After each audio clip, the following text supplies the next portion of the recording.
From Provo, Utah, this is the Ultimate Final Fantasy Podcast with your hosts, Joseph DeGolier and Caleb Schweiss. This is Ultima Final Fantasy.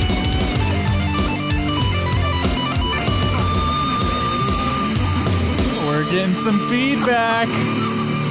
Hell yeah, we are. We're getting some feedback. There it is. That's going to get annoying. Okay, good. All right, it stopped. We're going to keep that shit? Yeah, we'll keep it. I don't care. Fuck it. All right, well. Welcome to another episode of Ultima Final Fantasy, the Ultimate Final Fantasy Podcast. I am Joe. And I'm Caleb. And today we're going to be furthering our series of looking back into the history of Square-Enix. Now we say history like it's a capital H history, but it's a lowercase history since, it's only been the last 30 years. Right. Which is quite a while for gaming. I mean, haven't been around for that long. So before we get to that, and before we discuss where we are in 14, do have to remind you guys to please check us out on youtube.com/Ultima Final Fantasy and subscribe there. Twitter @UFF Podcast. You can follow the show, follow Caleb and his many escapades through verbal abuse via Twitter or... Yeah, or it does pop up little updates when he's streaming and stuff like that. So. Yeah, the one earlier was pretty classic, but okay. We'll go over it. You can go to facebook.com/Ultima Final Fantasy Patreon. You can support us on Patreon. We do have a new Patreon donor, so thank you very much. By the way, we really appreciate it. $1 a month will get you the episodes early, and in fact, we are recording early this week. Ooh, coincidence! Because I do have a game I have to broadcast on Saturday, so I will not be able to record at our regular time. This is Thursday, so it feels a little weird. It is weird. It's like we just barely did this, and it's because we did. Yeah. You can also, once again, you can check us out on Twitch. You can actually check us out on Twitch, by the way. True. I did stream yesterday. Yeah, it was, no cam. First time, yeah. How'd you Was like it my first time streaming? I think it might have been. Yeah, I think so. Yeah, I think so. We've been there. I've recorded games while I've played, yeah. but I've never streamed live before. That was a strange experience, and I felt like I had to entertain, and I didn't know what to do. Yeah, just say a bunch of messed up stuff. Yeah, and then no one got on the chat for like an hour and a half, and I was like just sitting there alone. Wow, that sucks. Yeah. And by the way, all this can be found at ultimafinalfantasy.com, where you can join our forums, ask questions, submit segment ideas, all that other stuff. Yeah, it's a great place. It is a great place. And in fact, the website will be expanded upon this month later on. Once I get out of school, I'll start doing a little bit more work on the site. Yeah, so it's still kind of under construction, but, we'll get there. So, where are we in Final Fantasy 14? Well, I have been leveling up my Arcanist because I'm waiting for you to catch up in the story quests. So I just decided, instead of surging forward and just beating the whole game... Despite popular demand? Despite popular demand, yes. I have decided to chill out a bit and work on side classes. Now, the reason why I'm doing this is to further my god tier status as a black mage, because there's I can't remember what the ability's called, but it's like it nullifies a certain percentage of damage, and it's super useful. It's like a awesome ability when you get into the later game dungeons, and it's one of the cross-class abilities, and it's at level 34 I need to hit to receive that ability, and I'm at level 30 as of last night. Oh, and also, to toot my own horn, last night we did this 4-man raid, and it was my daily roulette, which I'm trying to do because I want to level this class up as fast as possible. You know how that goes. And I was sitting in there, and we're kind of playing just fine. We're killing everything, so it's great. I'm loving the dungeon. It's, everyone's super cooperative. We're like, yeah, let's kill it all. And all of a sudden, the white mage starts to kind of lag a bit. He's like sitting behind, not healing and stuff. And I'm what like, are you saying, Schweiss? And I was like, no, not mental. Well, maybe mentally too, but he's, I don't know, he was starting to lag out, and I was like, oh, I think he's AFK. And then the guy's like, no, I'm here. I can't see anything. I can only see you guys' health bars moving around. Oh. And I'm like, all right, well, try to disconnect and come back in, see if that helps, because his internet connection was crapping out on him. He takes off, and I'm sit there for maybe 5 minutes, and then we're just sitting there waiting because there's this 2-man boss fight between these flying creatures in Hauke Manor, and the other guy, one of the other guys, is like, "Well, do you have Protect?" And I'm like, "Yeah, I've got Protect." And then like a minute later, I'm like, "You know what, let's just do it." And I became the status guy with my pet Waylon, and I just kept doing my stupid Cure 1 all day. Nice. And yeah, we beat it. And that's the one with the evil chick at the end and like the organ playing and stuff. Okay. That was rough because there was me as the kind of healer, and then there was the tank, and then a DPS that was not ranged. So she was getting hammered. That she is just did kind not of a get out rough the way. boss fight. Yeah, and then I'm like trying to run around, close the lanterns, and like in between that, throw a few heals up, and like those two weren't closing any of the lanterns off, so we were sitting there taking damage. Yeah, but we fought through, so it was a lot of fun, and they both recommended me. Give my commendation thing. It was a touchy feely moment for me. But yeah, so I've just been doing that, just power grinding to get those extra abilities, and I think I'm gonna stop after I hit 34 and then just start doing story stuff again, because I'm only about 15 or so missions ahead of you. And where are you at? Where did we get to? Well, I'm 15 missions or so behind you. Right. So we did the first 8-man dungeon in Joe's story quest. Yes, the level 49 dungeon there. And I think Roxo went into it unsynced, so we dominated the thing. That was awesome. I'm getting Dr. Roxo to be the party leader every time. Well, the nice part about that too is I still get my little I can't remember what they're called. They're like a form of currency that you can exchange for items later on in Mordana, and I still got some of those with the unsynced. Yeah, I think I know what you're talking about. I can't think of it either.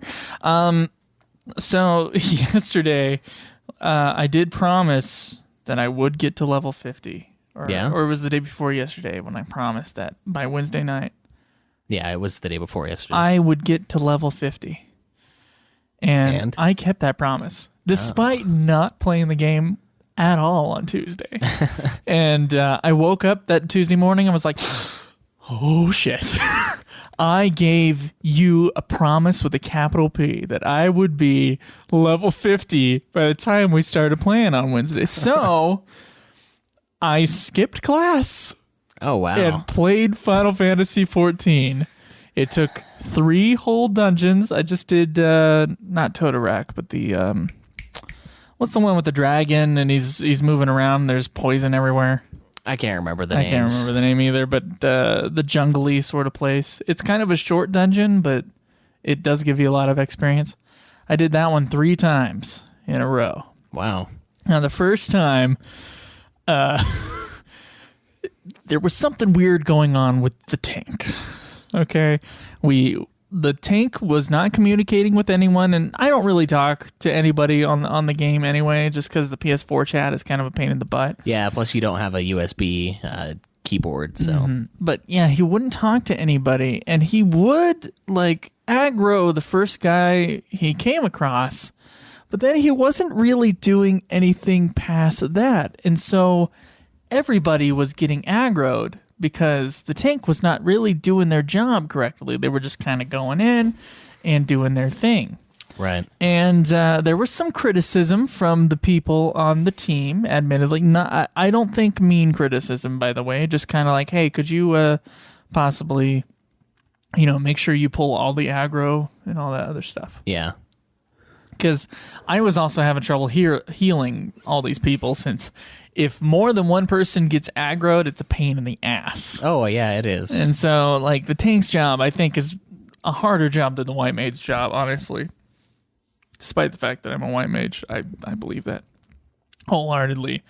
The tank's job is the most important job on the team as far as strategy goes. Now, the tank didn't say anything, and then we got to this one boss fight where it was like really difficult, and then we barely made it past that. One of the guys died, and then they started trying to talk to the tank guy. The tank guy wasn't responding. Oh boy. And then the tank guy started running around just kind of in this one path area randomly. Like, it wasn't like, hey, I'm waiting around, I'm playing around kind of a run. It was like weird, jagged runs from like different parts of this small area. Do you think he was lagging out? So I think he was a bot. Really? Yeah, just because I think it was trying to get to the next spot of the map, and it had like nudged out of its path. Oh. I didn't even know that existed in the I game. think the thing was a bot, and someone else brought it up in the group thing. It's like, that makes total sense. The thing's totally a freaking bot. It's not doing its job. Like, it's barely doing its job at all.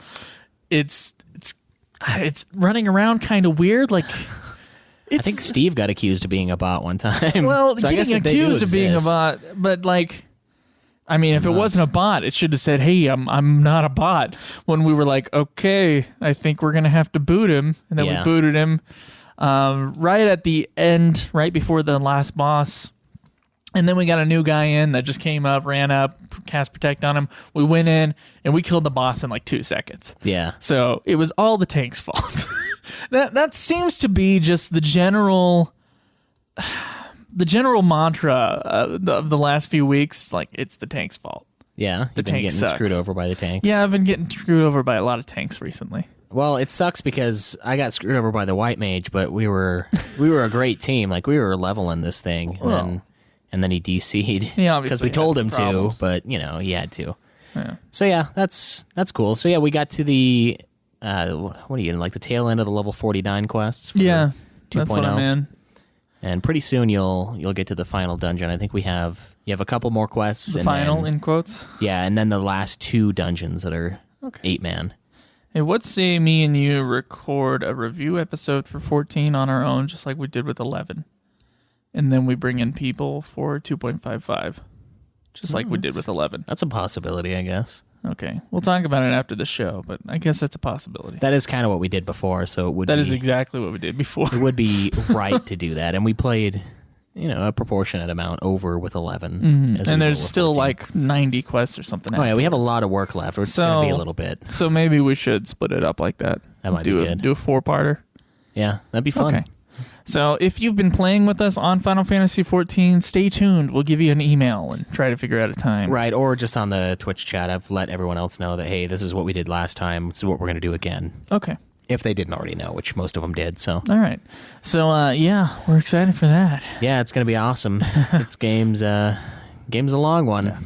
Oh, another thing that happened with the tank. Shit. Oh, man. There was a tank who all he would do was stop. Like, we would kill 3 guys. He would stop. He would type a shitload of Don't shit. cry, Yasu. No, I'm telling you, man. He would.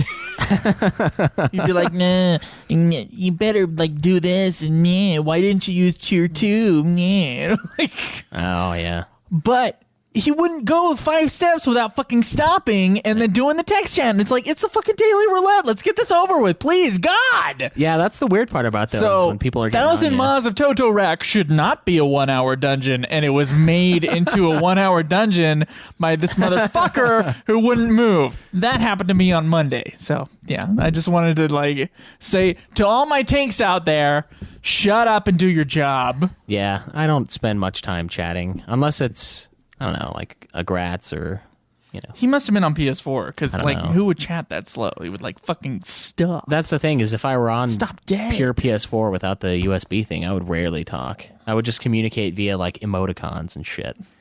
I would use that, like the Harvest Dance or something. Fucking. Oh, yeah. Pressing Celebrate. the emote thing, the emote menu is fun. That's all I'd do if I didn't have a USB keyboard. I wouldn't fuck with the Piss chat. me the fuck off. Well, Piss me off. All right. Now that I'm pissed off, let's talk about the news, shall we? yeah, we got a little bit of that.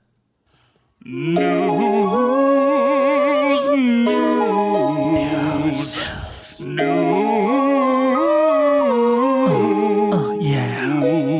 Oh man. All right, so we have a few pieces of news here. Peeps of news. Peeps of news, yes. I know we said we weren't going to talk about mobile, and we won't actually. Screw it. So, Square-Enix We haven't actually said that to anyone else, just me and has you. announced. Oh well, We yeah. haven't announced on the show. Not going to cover. Well, we're not going to cover little mobile news. If it's something huge, like a new announcement, we'll touch it. But if it's just updates, we won't mess with it anymore. Okay. All right. Let me clarify this. To all the people who give us news, Shinru, Krinital, etc. I know there's a few people out there that give us news. Yeah. Thank you very much for all the news you've been giving us. Really, it has been helpful. Oh, yeah, it's great. However, we are getting... There is just too much mobile news for us to be able to handle. There's just too much. So when it comes to mobile games, we will only cover the game if it's like an announcement of a new game or that a new game is coming out this week or something like that. Yeah, it's got to be something big, like it's gotta big be, thing. Yeah, so like a new Record Keeper event, not going to worry about it. I understand that there's those out there who play Record Keeper, but I feel like they would know. Yeah, they if probably there was would. a new Record Keeper event. They probably would, but one thing they wouldn't know, unless they looked it up, was the Jump Fiesta 2016 lineup. Jump Festa? Jump Festa, yeah, sorry, not Fiesta. Is this the Square-Enix lineup? This is the Square-Enix lineup. What's the lineup for Jump Festa All right, this so year? right now we've got Dragon Quest Builders, and this is for next year, 2016. Which is going to be a playable trailer. Okay, playable trailer, and it's going to have a stage thing. Right, okay. and then we have Dragon Quest Monsters, Battle Scanner, which is arcade, which will have a trailer, and you'll be able to play it on the stage. Wow, what's up with all these Dragon Quest things? Maybe they're Dragon Quest Monsters Joker 3 on the 3DS. Also playable. Dragon Quest of the Stars. iOS, Android. On iOS and Android. Ooh, a Final Fantasy. Hey, there we go. Final Fantasy news. Brave Look at that. Exvius will have a new trailer, and that's going to be iOS and Android. Okay. Aikini to Yuki no Setsuna, a PS4 PlayStation Vita game. Why I wonder are they what putting the it on English Vita? title is going to be for that. And then Kingdom Hearts HD 2.8 Final Chapter Prologue. Wait, PS4. what is that? I have no idea. I guess it's a new thing. It's a new, obviously it's a new thing. It's new, yeah, but I didn't, is this really the announcement? I mean, maybe we talked about it before. And we're Star Ocean, Integrity, and Faithlessness. Faithlessness, huh? PS4, PS3. And, of course, another World of Final Fantasy. Right. trailer. And, yeah. And then there's a whole schedule online you can look at, but, what's the point of that unless you're going to watch. there? Right. So we got another thing here. This is kind of cool. I was really excited about this until I found out the truth of it. So Final Fantasy XIV is getting festive with some new optional items. New items are available. A White Devil mount, which is a awesome white and gold trimmed sort of, what is that? The fucking... Magitech armor? Magitech armor, yeah. It's got like pink wings, and it looks really cool. It looks nice and festive. And then you've got a Red Baron Magitech armor, which looks awesome. I think I like the white one better. And gold. It's cool. And then you've got these Sugarloaf hats. Starlight attire that looks... Yeah, that looks weird. Yeah, And then you have a new minion. His name is Hori the Snowman. Hoary. Yes, he does not put out. WH. But these are... I'm not sure how much they cost, but they do cost. What, do they cost gil or do they cost money? I think you can buy them on the market, but they cost money initially, I believe. Ooh. So I'm not going to get them. I was hoping it was going to be another quest like the Halloween you, Square. thing. We're already paying $12.99. Come on. Right, and I wish I would have pulled up a price for it, but it is something you have to pay for in addition. So take that as you will. Okay, do the other one first. So this is really cool. Final Fantasy VII's PS4 trophies have been leaked. Wow. There's going to be 32, and this is the rehash for not the redo. It's the port. Sorry, the port for PS4. Right. So it's not the remake. And it's going to have 32 trophies, including a platinum. Ooh. And okay, we got to go through these. All right. So the platinum is called Gaia's Guardian, which is obviously obtain all trophies. Okay. First Blood, emerge victorious from your first battle. That's going to be easy. Breaking new ground, use a limit break. Okay. Consummate cross-dresser, get Don Corneo to choose Cloud over the two female. Ooh, oh, that's cool. I don't think I've ever done that. I have. Have you? Yeah. It was like the first time I played it, though. Okay. Fledgling Summoner, use a summon materia in battle. Okay. Materia Mastermind, raise a materia to level 5. That's easy. Depends on the materia. All will get mastered. Best Bromance, go on a date with Barrett in the Gold Saucer. Choco Champion, win the Chocobo Racing minigame. Okay. Corel's Angel, score 10,050 points or more in G-Bike at the Gold Saucer. I don't know how difficult that is. I don't know either. Shuriken, join us. Have Yuffie join your party. Won't you be my Valentine? Vincent joins. Making waves. Obtain the Leviathan materia. We'll go into that. Okay. Waiting in the wings. Obtain the Bahamut materia. Failure is an option. Have your whole party fall in battle. Ooh. I assume that means you lose as in at die? the end.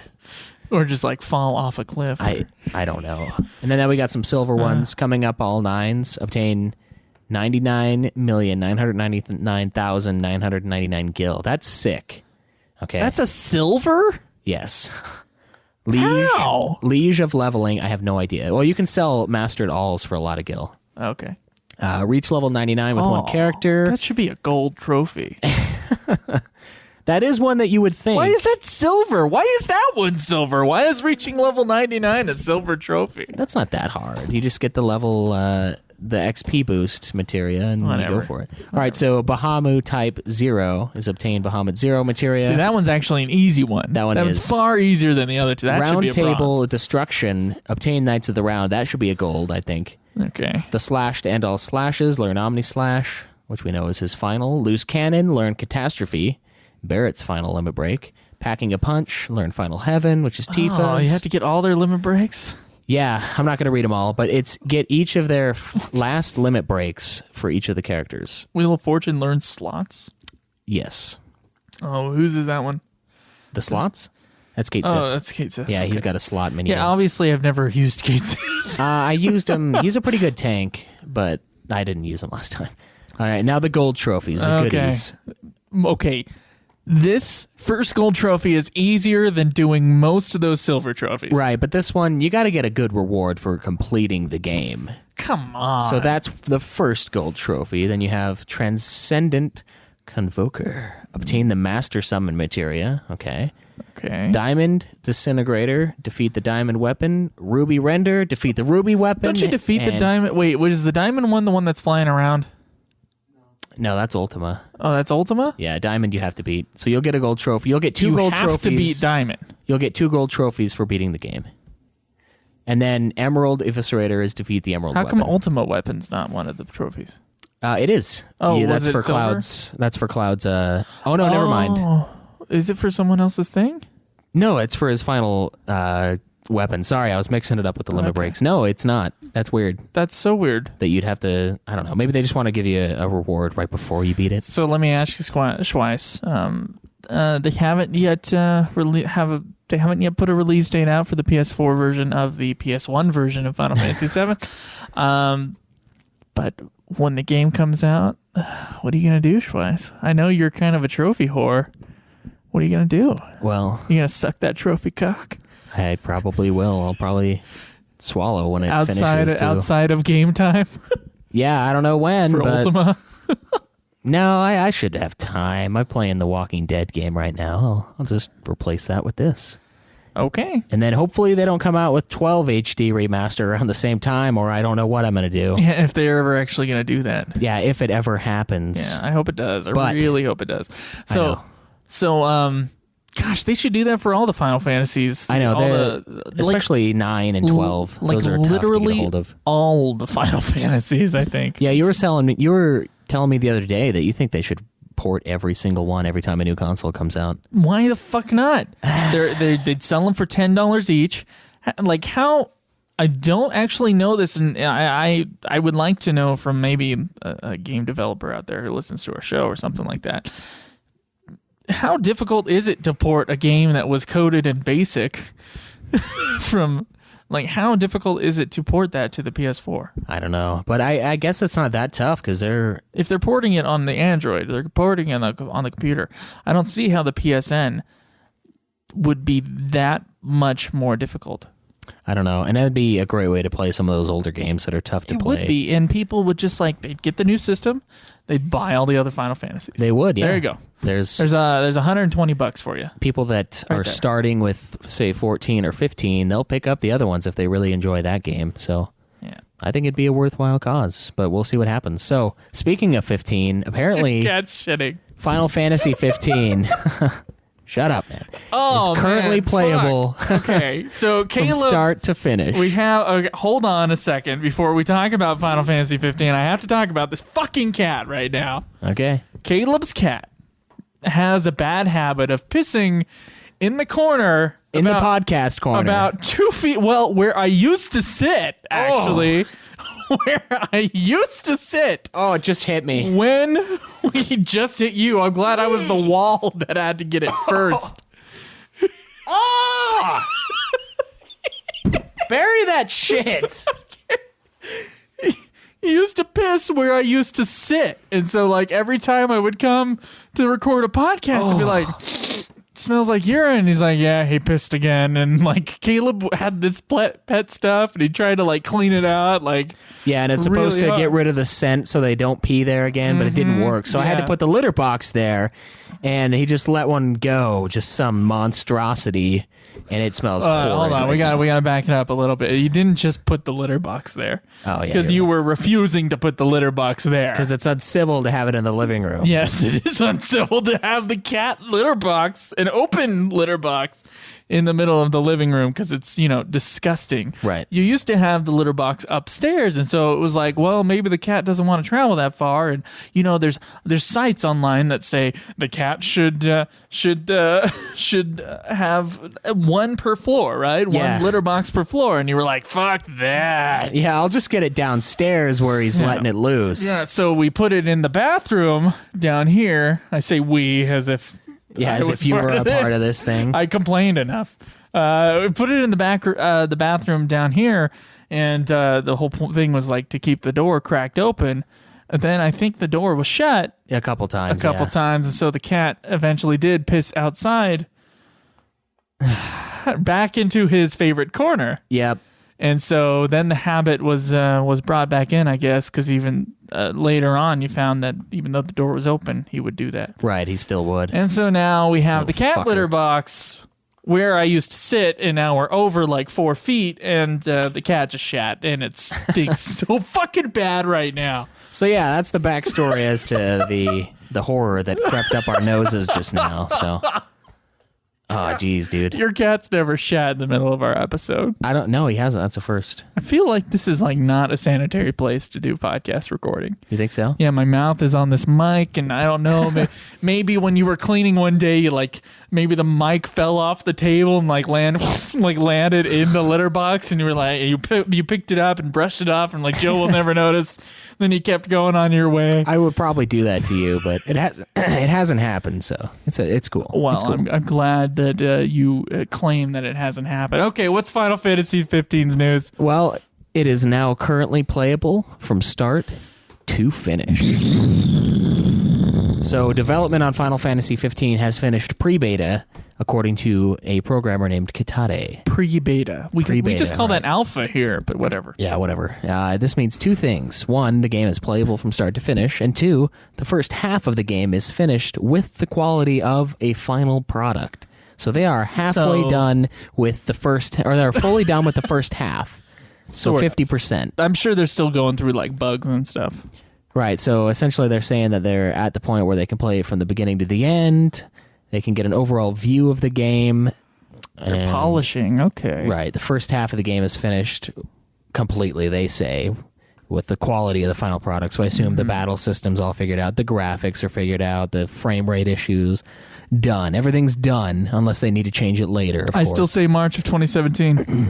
And I still say holiday 2016. I say holiday 2016 in Japan. That's what I say. I'm going to go out on a limb and say the same thing and say worldwide.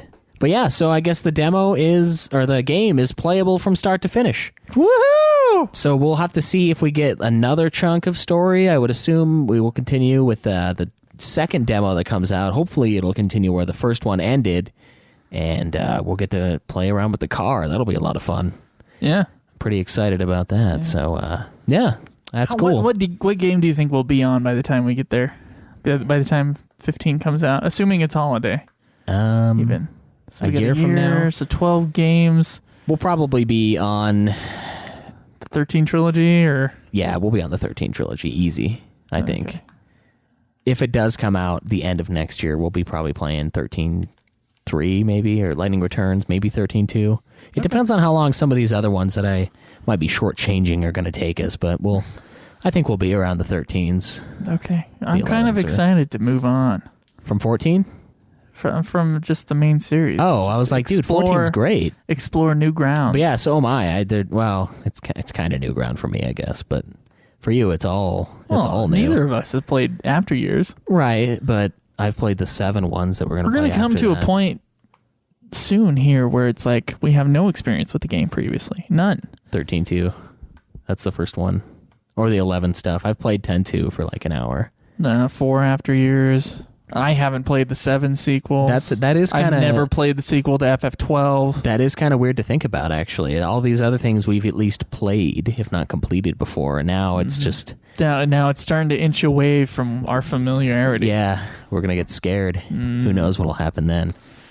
All right, Schweiss. Now, I think it's time to talk about the history of Square-Enix a little bit. Oh yeah, let's get into that.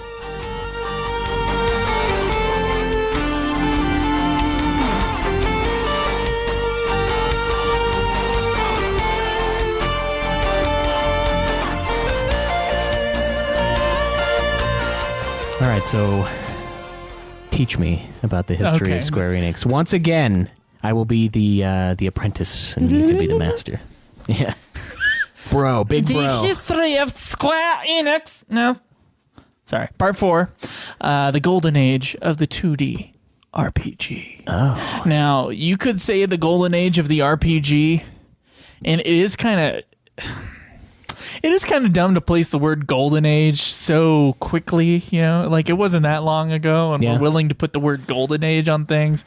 We tend to do that a lot, though. You know what I mean? Yeah, it's true. In fact, there's a mini-sode somewhere on here that says Nude Clan on it, right? Mm-hmm. Somewhere where we had a whole discussion upon whether or not we should use the word classic for games that are only 10 years old.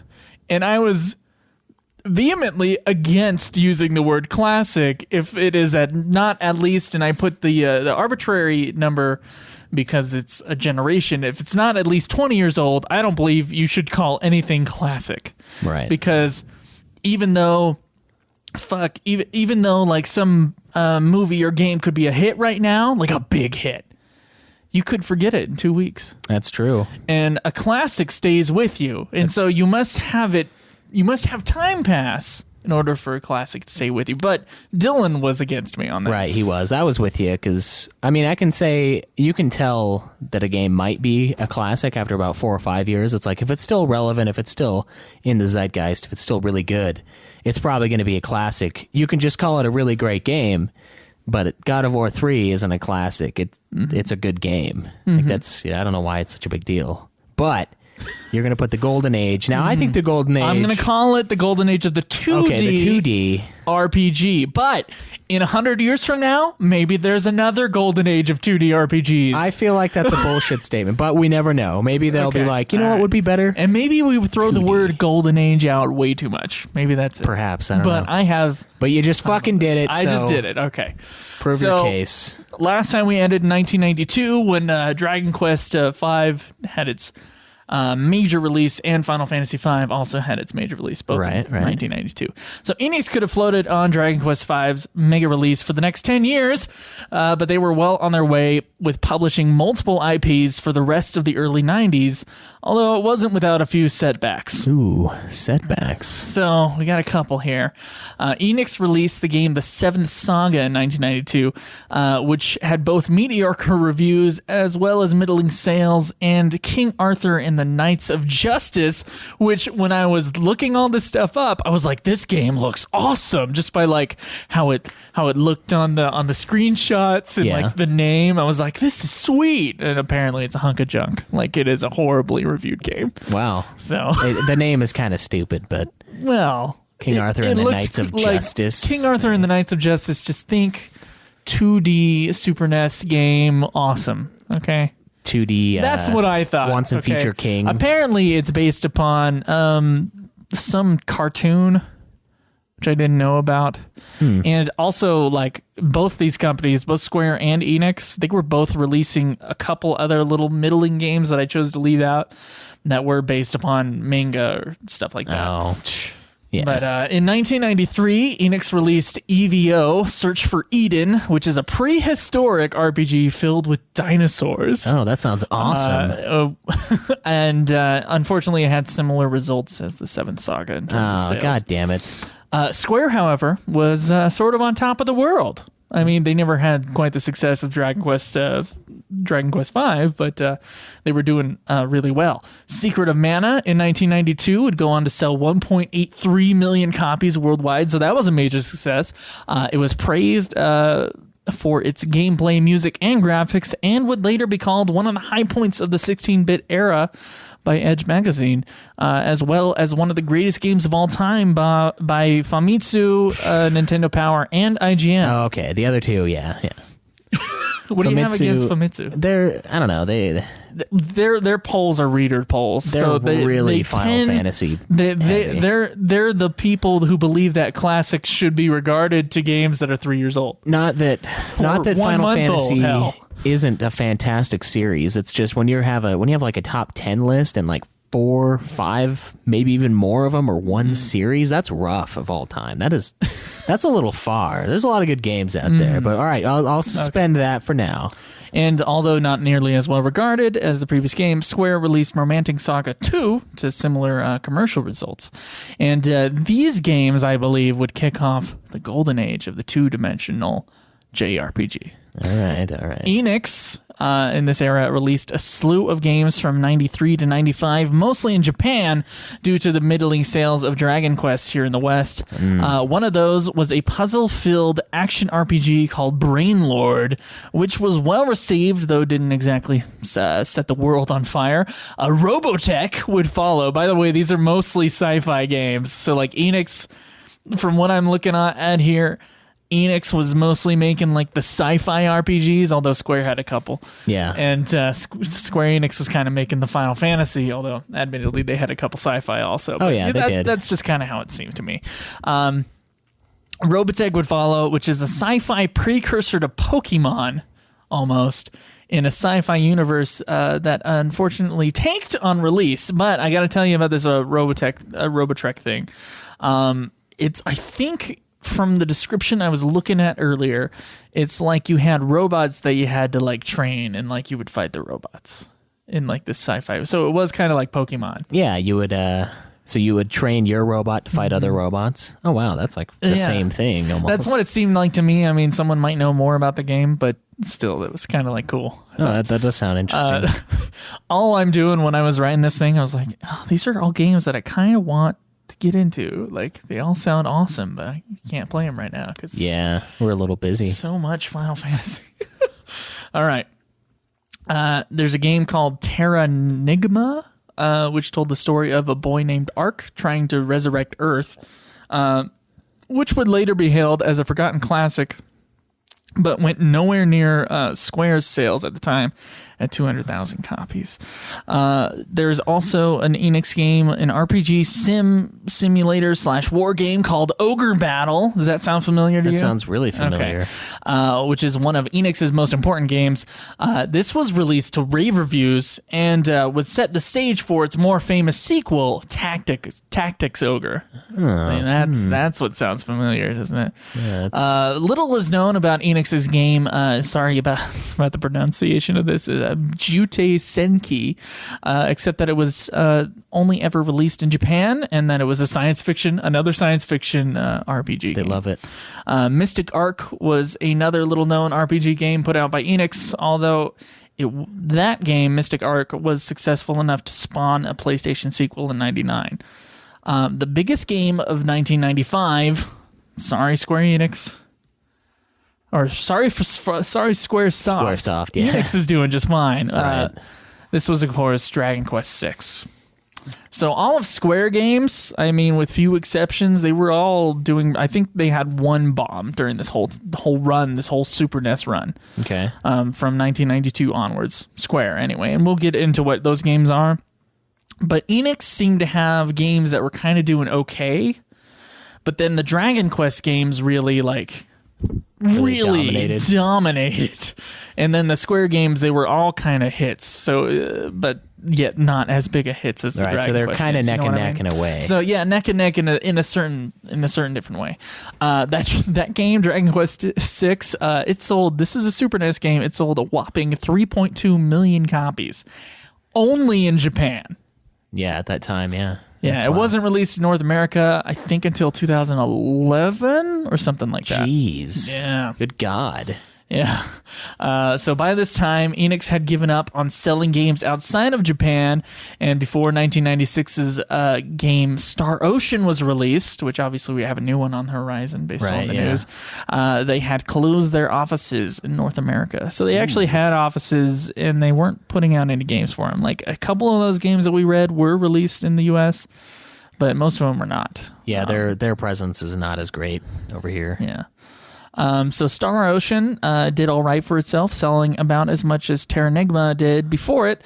But as with a couple of these games, it's now looked upon as a forgotten gem in the West, almost, like all these early Enix games.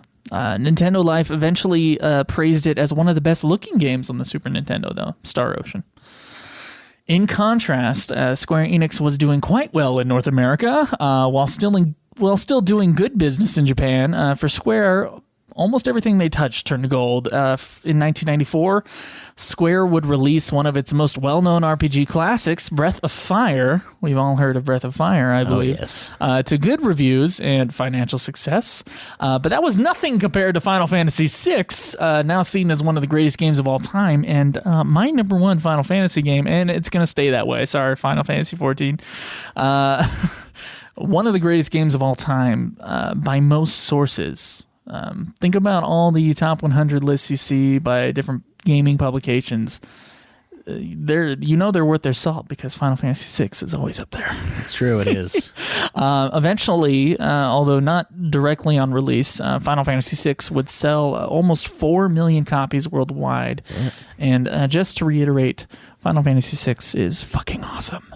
Last in 94, the forgotten game Live Alive or Live a Live, I'm not sure how to say it, would also be followed by another big success in early 95, Front Mission, which is a sci-fi tactical RPG game, which would sell 500,000 copies in the first week of release.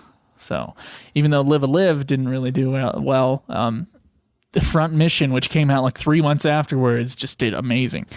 That same year, 1995, we would see what some have called the greatest RPG game of all time.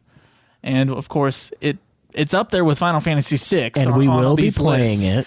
And we will be playing it eventually, although not directly afterwards. Chrono Trigger. Oh, yes. Which I've never played. I've just heard it's awesome, and I'm really excited to play it. Yeah, me too. A groundbreaking, although, once again, I haven't played it, so I think, according to all these sources, RPG praised for its gameplay and non-linear story filled with optional endings that have kept people coming back to the game over and over for the last 20 years. So Square would round out 95 with hits that included the third Mana game, Secrets of Evermore, and the Romancing Saga 3. So Square was on a roll. Kazushige Nojima would direct a game called Bahamut Lagoon in 1996, and they'd follow that up with the famous and well-regarded Super Mario RPG. Look at this run that Square has had here. Now, this is, I think, more like Enix in the NES era. I think they can't really be, like, Square couldn't really compete with Enix in the NES era. They couldn't. Just with their slew of Dragon Quest games that were all extremely popular. And although Enix did have Dragon Quest V and Dragon Quest VI during the Super NES era, Square was releasing hit after hit after hit after hit.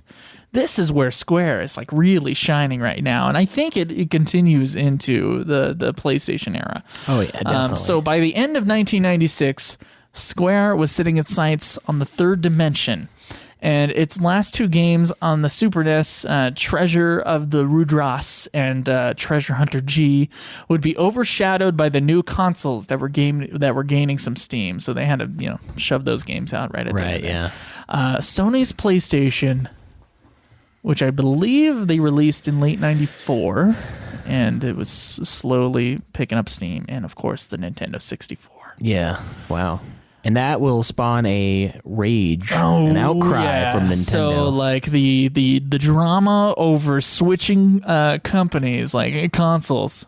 Which, I will say this before we even get into that. Soon. They can suck it the fuck up, because if they don't want to move on and advance in technology just so they can have a monopoly over all of their fucking games, they're going to get left behind by third-party developers. That's the end of it. That's what's going to fucking happen every time, and it's happening now with the Wii, every fucking console. Wii U, Wii U, oh, Wii, wait, 64. Wii U's a thing? I'm sorry. No, I mean, it's the same thing, though. No one wants to release a game that isn't super high def nowadays because we have the technology. People want to play with it. We have the technology. So Nintendo, I don't know, they almost alienate the third party in a lot of ways, which is great for their business model. But when they turn around and get all butthurt that, Square left us. Yeah, because they want to move on. They want to get better. Well, and not just chill. Because I remember, and we'll definitely get into this in the next part of the history of Square-Enix, which will probably be in like a month or two. Yeah. So be excited. Please be excited. Yeah, these are fun. It had to do with the cartridge size. The space, yeah. They couldn't fit 7 on a cartridge. They spent, what, $123 million or something like that? Or $170 million on Final Fantasy VII? Yeah. So their profit margin would be much less if they had that huge cartridge that they had to sell. And so, you know what? It was a smart financial decision. And obviously they saved they didn't save the PlayStation necessarily, but they definitely made the PlayStation. Because besides Gran Turismo, I think Final Fantasy VII is like the biggest game on the PlayStation. It is, but the PlayStation sold a lot of copies. I don't know if it saved it necessarily, but it is one of the top selling games. We'll see. I'm wondering how PlayStation sales kind of were with the advent of different games. That was their first console, and I don't know. We'll have to see how it was before FF7, I guess, and see how it was after. Yeah. So yeah, that'll be interesting to find out. Despite the fact that at the time, actually, Nintendo did have better graphics. Yeah, they do. They did. Yeah, they did. The 64 looks a little bit better. Their hardware was a lot better back then, but of course, and they kept with that until the Wii. Yeah, the GameCube looks amazing, surprisingly. The GameCube it doesn't make any sense to me, but whatever. Technically better than the Xbox and the PlayStation 2, and then but the Wii is just like. But that PS2, man, that PS2 a very popular system though. That GameCube, it's like the most top-selling console of all time by a good amount. The only thing that's catching up is the DS, which is bullshit because all of the DSs count. So like the 2DS, the 3DS, those are all counting. The DS, that's bullshit. It pisses me off. They're going to overcome PS2 because they're stacking. It doesn't count. Someone's yelling in the background and we can't hear him on the show. Yeah, but he's defending it, I'm sure, but he's wrong. By the way, Caleb Craig is here. Say hi. What's up? There you go for you Caleb Craig fans out there. Yeah, the one guy. The one guy. But yeah, I don't know. I mean, not that DS is bad, and it deserves its props. It's definitely the best handheld by far. Mm-hmm. But all of them counting towards one, that'd be like counting PS1 through 4 in one bundle and being like, look at that. Look how many we've got. I don't know. Whatever. It's petty, and I don't work for either company, so I don't see why it matters, but it just... Well, you just pick your team. I do. Your sports team. I picked Sony, and that's... you know what? I was defending my... We're going to talk about our first video games here in a second, so maybe we'll talk about this a little bit more then.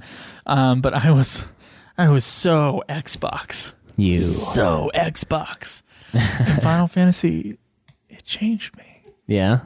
Yeah, and so did having money, actually. So so it wasn't just, hey, I happen to have an Xbox. Now I say I don't actually have money, but compared to me in high school, I definitely have money now. Oh, yeah. Back then, it was like $20. Yes. That's true. I wish it was as exciting now. All right. Well, Schweiss, shall we? I know we have a Spot the FF, don't we? We do. Okay. Well, I'm just gonna give this to you, the mouse, and you may press the jingle. the jingle jangle if you can find it. You'll allow me to press it, huh? Yeah. If I can find it. It's number though. 5, though. All right.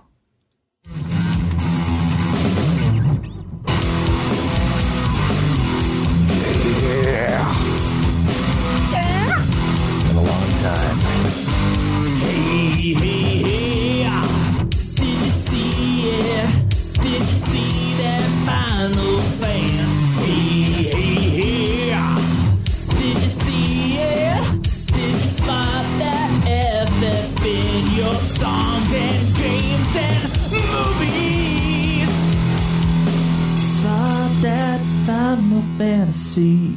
All right. So who gave us this Spot the FF? Oh, you... You minimized it before. Sorry. Click on the thing. All right, technical problems. Sorry. All right, this one is from... that is a question. It is. Yeah, Terminal Lance. There you go. Ooh, This I haven't is seen from this guy. W.J. Lowry.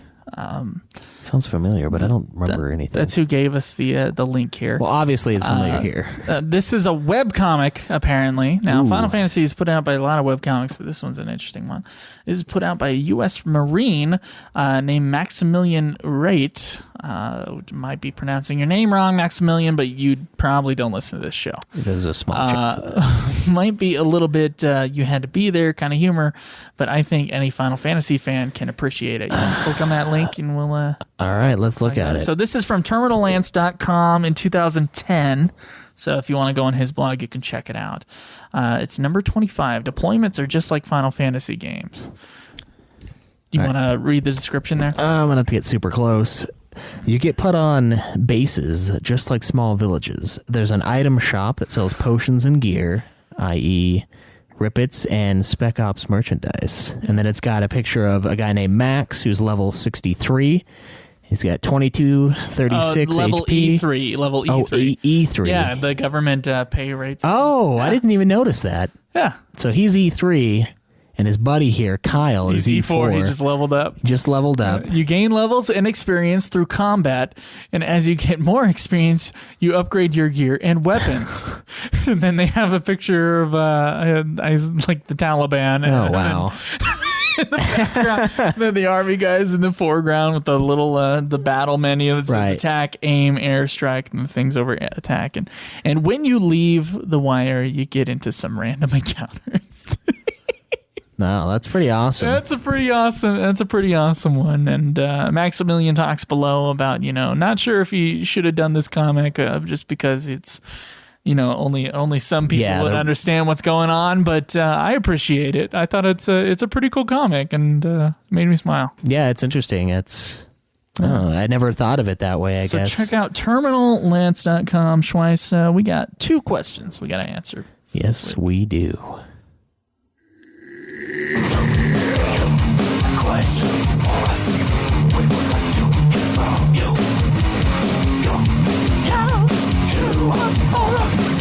Contact us on Twitter. And ask your questions. We will. Sometimes. This is the question segment. Ask and you will receive. Yeah. All right. So our first question here is from Stallis. Can you read that, or do you need to zoom it up? Sorry, once again, technical issues. Okay. All right, so he says, so Joe and Caleb brought up an interesting point about antagonist motives in the series. I wanted to ask all of you, what would you want to see as a motive for the antagonist in FF15 or maybe FF16 or any new FF game? He says, so far we've seen, spoilers, 1, Garland doesn't really have a motive other than he's trapped in a cycle after making it a pact with chaos. Not true, he doesn't want to die. That's his motive. Number 2, Emperor Medius, whose motive is world domination. True. Zandy tries to halt time to prevent his inevitable death. Cloud of Darkness attempts to restore the balance of light and darkness by flooding the world with darkness. That's probably the best one. Number 4, Zemus attempts to destroy the inhabitants of Earth with the Giant of Babel, so himself and his fellow Lunarians could be awakened and wouldn't have to wait for humans to evolve. Wouldn't need to just, they wouldn't need the giant statue thing, the Giant of Babel. They could just bring the moon monsters to Earth and just fucking rape and pillage. Those things are sick. All right, so we got X-Death, merges the worlds together so we can have access to the void, basically, bringing everything to an end. He wants to just wreck shit, and he does. Gestalt wanted access to the warring triad so he could become a god of magic. And Kefka, of course, doesn't really have a clear motive other than using opportunities to further destroy as much as he can. He kind of wants to become a god, but he just kind of is nuts. He kind of runs into it and then realizes what it is and then takes it, so it's iffy. All right, so 7, Shinra, to find the Promised Land and create their Utopia city. Sephiroth, to fulfill his mother's, aka Genova's, motives. Use the black materia to summon meteor, crash it into the planet, and absorb the life stream in the Promised Land, becoming a god. Legacy through the life stream. And that needs to be a drop, by the way. That would be a good one. It's just the super wordy sentence talking about the live stream. That's what I'm into. Number 9, Garland tries to destroy the Terra's crystal by destroying life on Gaia so that Terra's souls can be reawakened. Kuja searches for the 4 crystals to summon the Eidolon Alexander in order to kill Garland so he can rule both Terra and Gaia. Once he realizes he is mortal, he wishes to end all existence by destroying the crystal that created all life. Necron, awakened by Kuja's attempt to destroy the crystal, and wishes to bring everything back to the zero world. Dilly-dally, shilly-shally. Yeah, I got it. Seymour, to become the final Aeon, so he can become Sin and bring an end to the spiral of death. Yu Yevon initially wanted to punish Bavel for the attack on Zanarkand, and became Sin. After being reborn again and again, his only intention is to destroy everything. Ryle Grimm, in Final Fantasy XI, once becoming the Shadow Lord, he leaves the Beast tribes to war against the Enlightened races to exact his revenge for his and Cornelia's death. Ael, the Narsh, and Kamlanut wish to open the gate to the gods. All right, so 12, Sid and Vana to end the Age of Stone and giving men the ability of free will from the Okiria. Vayne assists in this plan, but also wishes to kind of rule everything, so he's kind of a dick. 13, Fal'Cie, initially tasked to find Etro's gateway, but now wishes to end existence by crashing Cocoon into Pulse and bring back the Maker. And 14, Nail Van Darnus. Can't no. To crush your enemies and see them driven... oh, sorry, that's Conan's. To crash the Dalamud into Eorzea to rid it of the primals. You know what? It'd be hard to... I do like that he put down all those motives there, though. That's a good reminder of what has happened in the series so far. Yeah, that's great. That's awesome, dude. I just kind of want someone really fucking evil. That's what I want. Yeah. So like it's like a Vader. So like a Hitler. Wow, Joe. Like someone fucked. Okay. Well, I want him to be super fucked up like Kefka, but have a backstory like Sephiroth. So not just a random guy that's like, oh hey, I'm really evil. Yeah, I guess Sephiroth.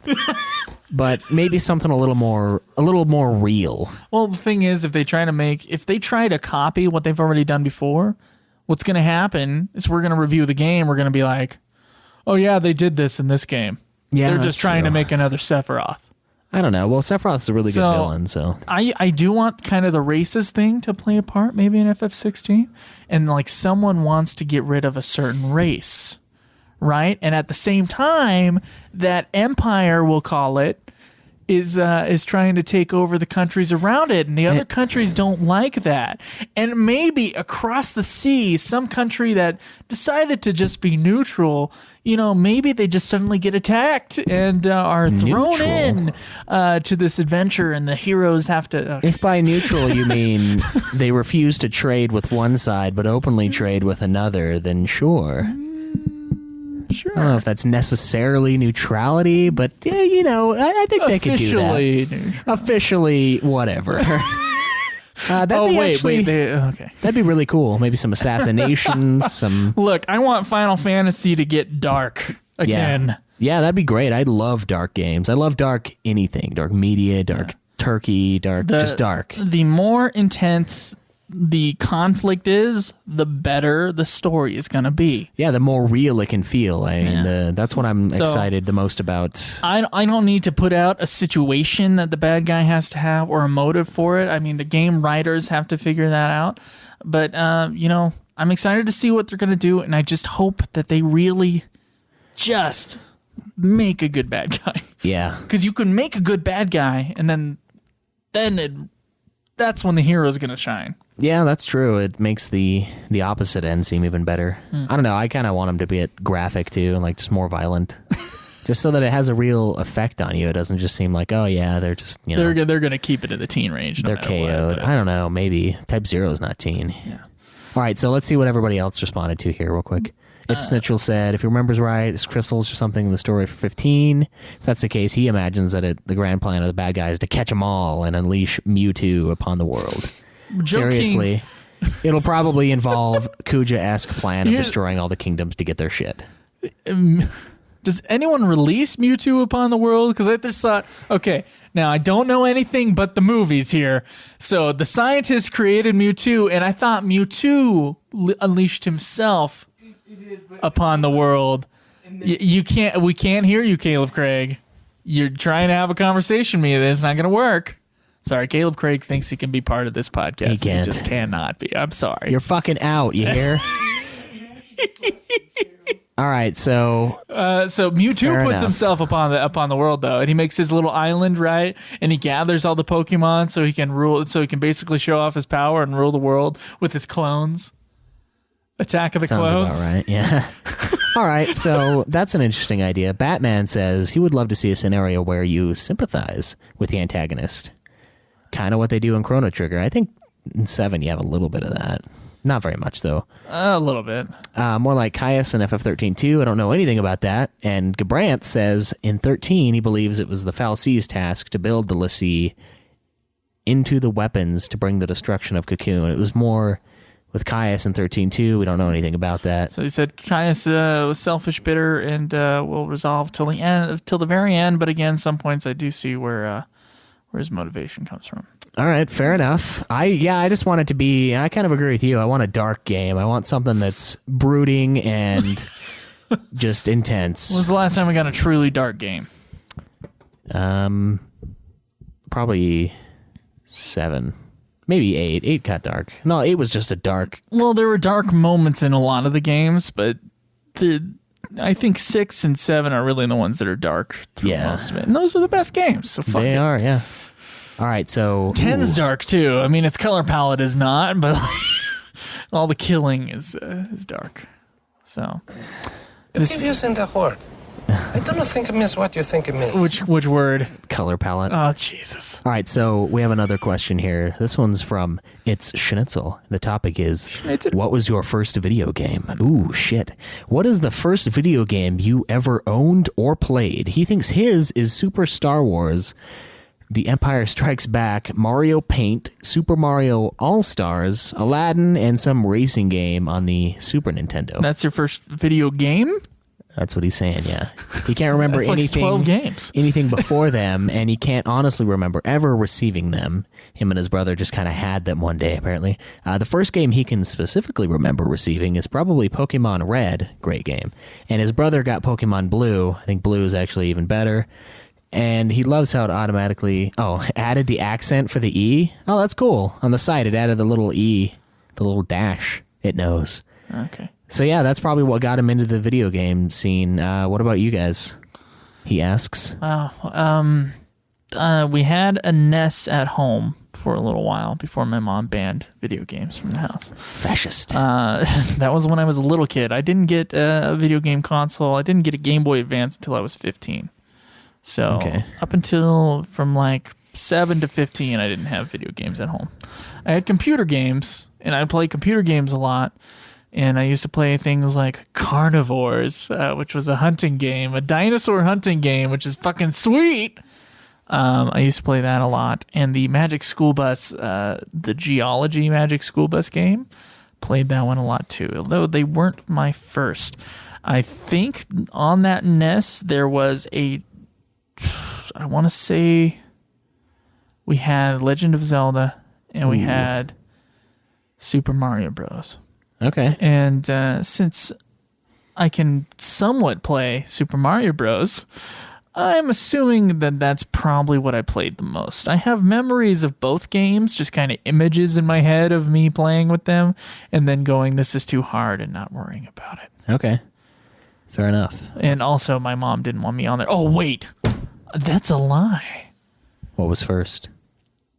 We had the gun for Duck Hunt. And I would play Duck Hunt constantly in Colorado. That's right. Colorado. We're talking 4 years old here. I remember playing Duck Hunt. All right. And my parents would tell me to go play outside. Clearly didn't, but... Shut up. Well, are you saying that because of my pale skin or the fact that I'm fat? I was actually thinking fat, but pale skin works for that too. I wasn't that fat. I wasn't fat at 4 years old. I know. I'm sure you weren't. All right, so Duck Hunt and Super Mario Bros. For me, I think it was Castlevania on the... Oh, man. I want to say Super NES. And then the Dr. Super Mario. NES, huh? Dr. Mario. What was Dr. Mario on? Do you remember that game? I fucking never played Dr. Mario. Oh, dude, it was amazing. It was like Tetris on steroids. It was so fun. It's Tetris, but in the emergency room. Yeah, those two games I played around the same time, and I also played Sonic the Hedgehog, the original, on my Sega Dreamcast. Or no, wait, not Dreamcast. Genesis. Jeez. They're all so similar to me, these dead consoles. But yeah, the Sega Dreamcast Genesis. There you go, the Sega Dreamcast Genesis. It was great. I loved that console, and I would play the shit out of that game. Okay. And I think it was a separate console for the Dr. Mario and Castlevania, but I loved the side scroller Castlevania game. It was great with the little whip and the candles and shit, getting health. Fantastic. All right, well, let's see what everybody else has here, real quick. Gabrant says for him it was either Super Mario Bros., Contra, Star Tropics, some of the originals on NES. He had an Atari, but he didn't play it before the NES. Bandrum had an Intellivision, wow, which is pretty much an Atari, goofy controllers. He had this pad with buttons, and each game came with a plastic sheet. Pitfall and Donkey Kong was on it. Oh, I didn't realize Donkey Kong was on that. And the first system that was officially his was the NES, and the first games on there, of course, Super Mario and Duck Hunt. Nice. Fuck yeah. So Ganty Rose was 3 years old, sitting in the living room with her mother. Dun, dun, dun. Zombies Ate My Neighbors on Super NES. That game is amazing. I saw the P below, like I wasn't reading the next sentence. I saw the P and I saw the word zombies. And I was like, Plants vs. Zombies? How old is the forum member on here? Yeah. 3 years old playing Plants vs. Zombies. Yeah. Okay, all right. I'm 9. All right. No, have you ever played that game, that Zombies Ate My Neighbors? No. Oh, wait. Yeah, on an emulator. It's awesome, which we do dude. not approve. I love that game. All right, so Sinners first was either Genesis or the original Game Boy. It's first system. And she believes it was a Sonic game on Sega, so probably similar to mine. Okay. And yeah, first game, Legend of Zelda, I'm Night seeing. Shadow. Street Fighter 2, that's an oldie. That's what Stalis is saying. Some more Zelda. Batman says Metroid. something on an Atari game. Some Atari, yeah. Yeah. Mario, Duck Hunt. Wow, so pretty similar stuff around the same time, I guess. Oh, except for Bandrum. Well, there's a couple that are Atari. Old man Bandrum there. Old man Bandrum's not old. Other than that, yeah, a lot of good ones. Yeah. It's a great place to start, so shit. Okay. Well, we didn't get any iTunes reviews this week, Schweiss. Oh, we didn't. You know what? You're right. You guys... Oh, fuck. You guys know what that means. Yeah, it means something, doesn't it, on number 15? It means number 15. What Let's does number 15 say? I don't remember. What's behind number 15? Well, this does sound familiar. Oh, shit. Oh, no. Listen to those drums. Oh, yeah. An unskilled drummer. I'm just gonna sit back and enjoy this. Use those iTunes reviews. Sure.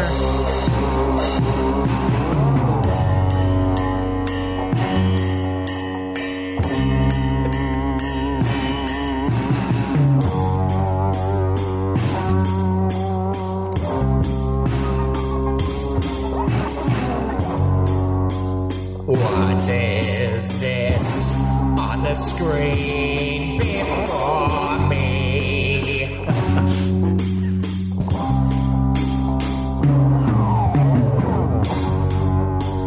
No new reviews from you to me.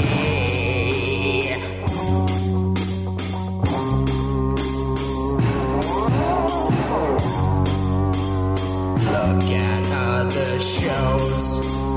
No new episodes.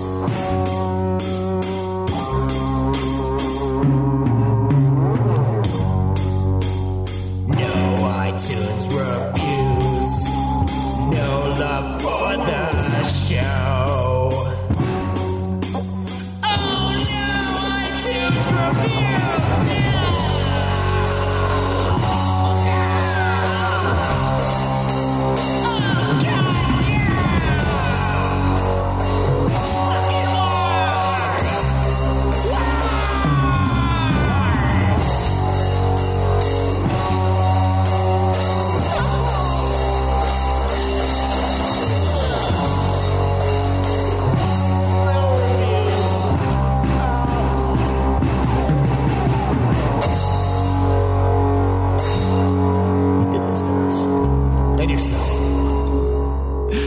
It's true. Wow. All right. Well, we're going to end the episode on that high note. And just say, real quick, once again, you can call us. By the way, we didn't get any calls this week, but you can call us and give us a question. We really enjoy it. An intro. Any message, honestly. Yeah, tell us to fuck ourselves. Yeah, you can do that. 385-204-3921. 385-204-3921. And please follow us on Twitter. At UFF Podcast. Like our page on Facebook. It's facebook.com/Ultima Final Fantasy. Subscribe to us on YouTube. It's youtube.com/Ultima Final Fantasy. Surprise.